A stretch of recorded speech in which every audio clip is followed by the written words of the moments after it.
Hello and welcome to Shout in the News.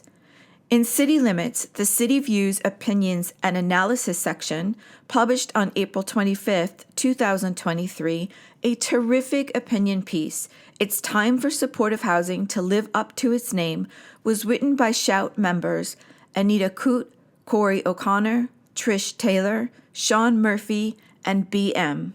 For decades, the government agencies that oversee and fund the supportive housing system have disregarded the voices and needs of applicants and tenants, and instead prioritized the needs of providers, landlords, and developers.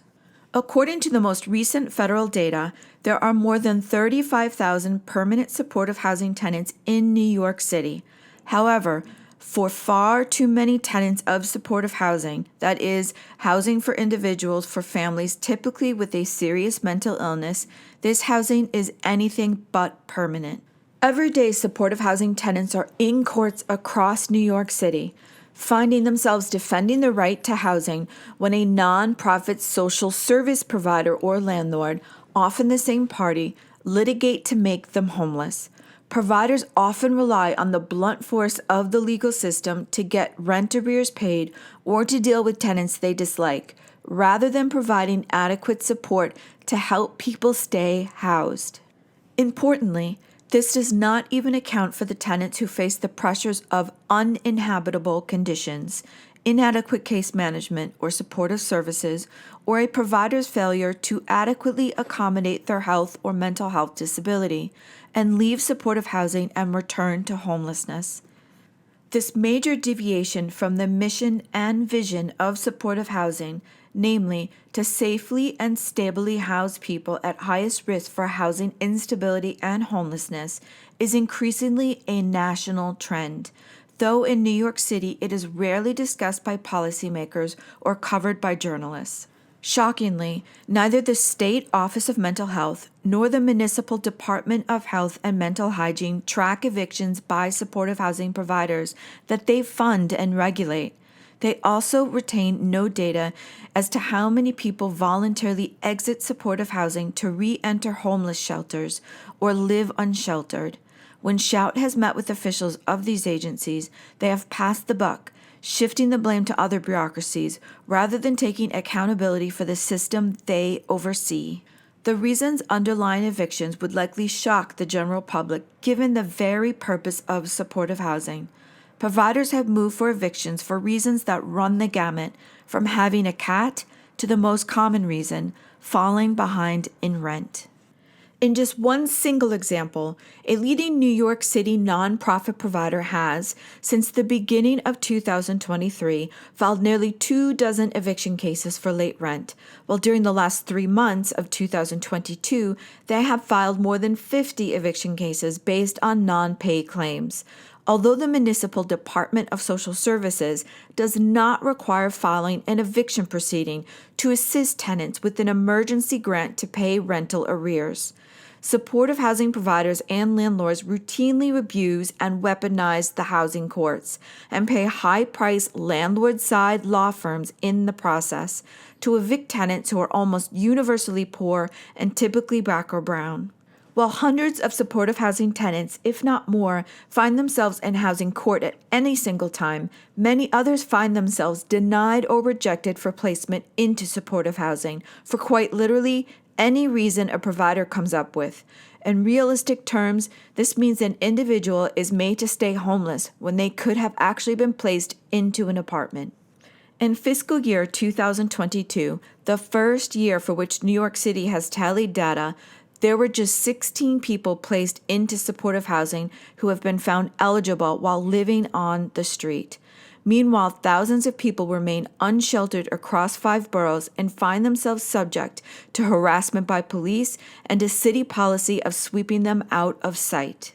Individuals with mental illness who are exiting correctional facilities have little chance of avoiding homelessness. Of nearly 500 individuals found eligible for supportive housing while in a correctional facility, only 8, just 1.6% of these applicants, were actually able to move into a supportive housing unit.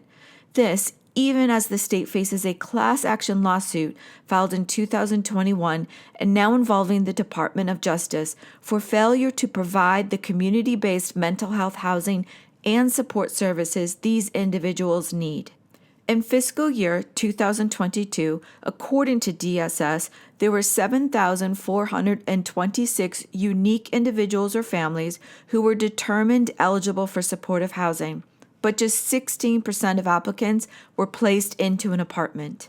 In a frightening pattern that goes back years, applicants for supportive housing across categories and eligibility types were rejected for reasons that varied, from having a history of psychiatric hospitalization to past involvement with the criminal legal systems, or, in one case, because the applicant could not understand simple questions. Often providers just copy and paste the same denial reasons for different individuals and send those back to the Department of Social Services, DSS, or deny applicants because they need a higher level of care, a term of art that lacks a clear or consistent definition. A brief introduction on how applications for supportive housing are conducted in New York City may be helpful. In short, a community provider of social services, typically a shelter or psychiatric hospital, submits an application packet to DSS that includes a psychiatric evaluation, a biopsychosocial assessment, a detailed history of homelessness, and other documentation.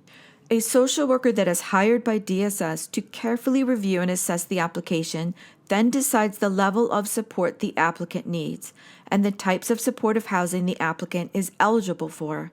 That decision then allows for referrals to be interviewed by a provider for an available apartment. Routinely, however, providers disregard the decision of DSS and reject someone for housing by making a claim typically based on a brief one-time interview that the individual needs a higher level of care.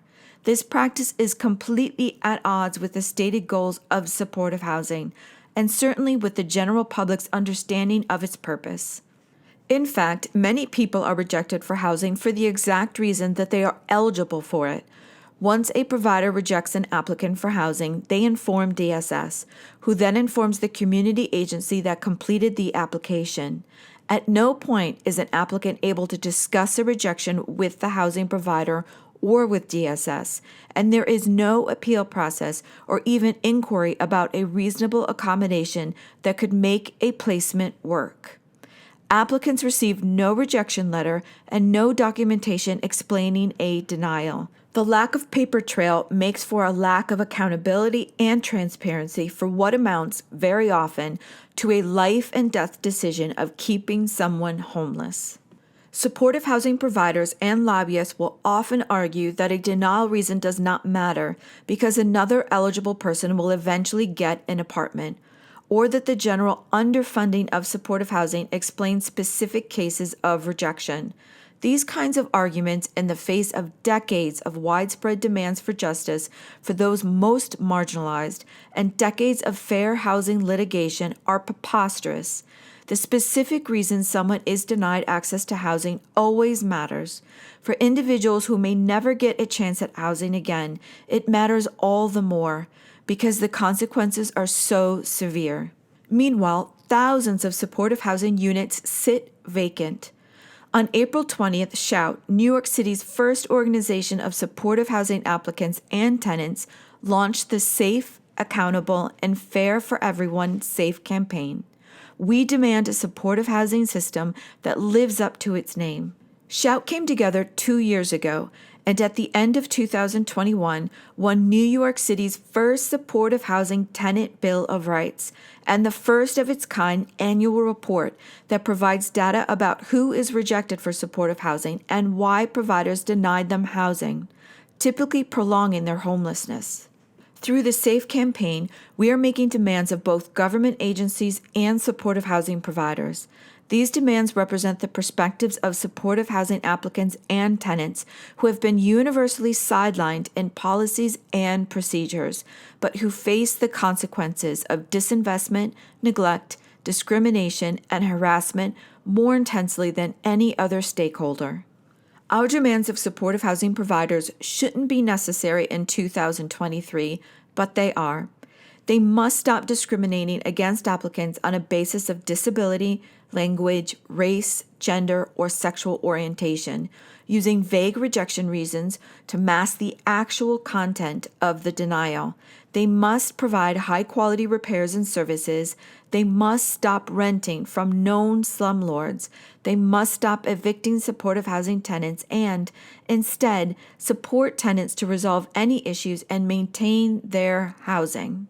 We are also demanding serious changes at DOHMH and OMH, who have given far too much deference to industry lobbyists and providers on the rules and procedures of the supportive housing systems. These powerful government offices must require that providers follow transparent and fair procedures when making demands of tenants. They must stop contracting with bad actors who repeatedly break housing and human rights laws. They must create a meaningful grievance process and hire adequate staff to investigate and act on the findings. For decades, the government agencies that oversee and fund the supportive housing systems have disregarded the voices and needs of applicants and tenants, and instead prioritized the needs of providers, landlords, and developers. Shout is here to say that things must change. Let's make supportive housing safe for everyone. Thanks again to Anita, Corey, Trish, Sean, BM, and all at Shout for this fantastic opinion piece. Found in the description box below are additional links, information about Shout, and a direct link to this article. If you would like to support the content of this channel, please like, share, and subscribe. Thank you.